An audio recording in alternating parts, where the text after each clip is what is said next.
Hey everybody, Jeremy from Follow Me Leadership, and I want to talk to you today about the open door policy concept. You really got to ask yourself as a manager, is it truly an open door policy, or do you just like to tell everyone that you have an open door and everybody's welcome to come and vent or whatever? I think this term is thrown around so much, and it's often at times abused. It really doesn't always mean what we think it means as staff members. So you as a manager have to take a hard look at when you're going to say you have an open door policy. What does that really mean? And I think the other important thing is, what would your staff say about your open door policy? Do they think it's legit? So if you're going to have this open door policy, it really comes down to two things: accessibility and engagement. For accessibility, are you even around? If you want to tell everyone that you have an open door policy, except they can never find you, or you're always on the phone, or always in a meeting, and you're really not an accessible person, then the open door policy doesn't exist. It may sound good on paper, it may sound good when you tell everybody you have this, but you have to be there. Maybe even set aside a time, on your calendar and say, hey, everybody. Every afternoon between 3 and 4, that's my time. If you have something you need to discuss or whatever, that's when you come find me. And the engagement, you've got to have some positive engagement. People are going to come in. They might not have a real agenda. They might just want to vent. You need to decide what your time is worth, what their time is worth, and understand that, even sometimes, if they think it's a positive thing and you don't, you just need to find the kind of the shine in every bit of roughness.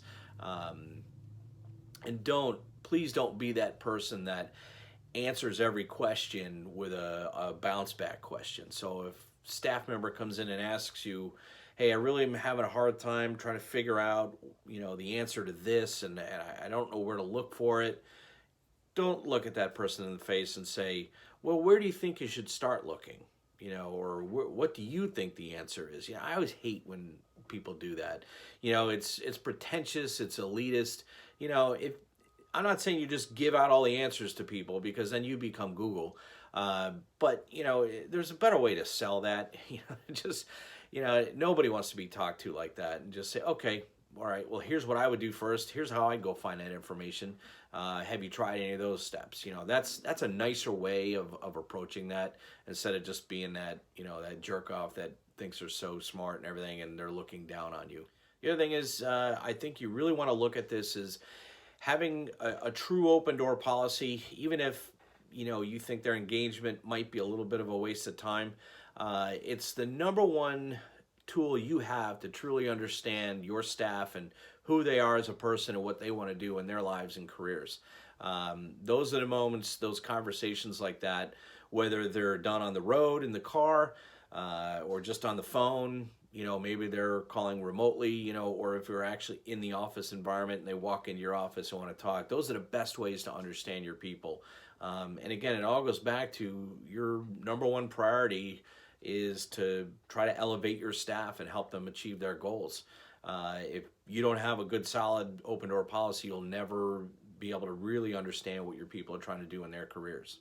The other way to look at this is you want to encourage the engagement and make it a two-way conversation. You're not just a sounding board for them to come in and bounce ideas off and then they go about their merry way. They could have done that with a coworker.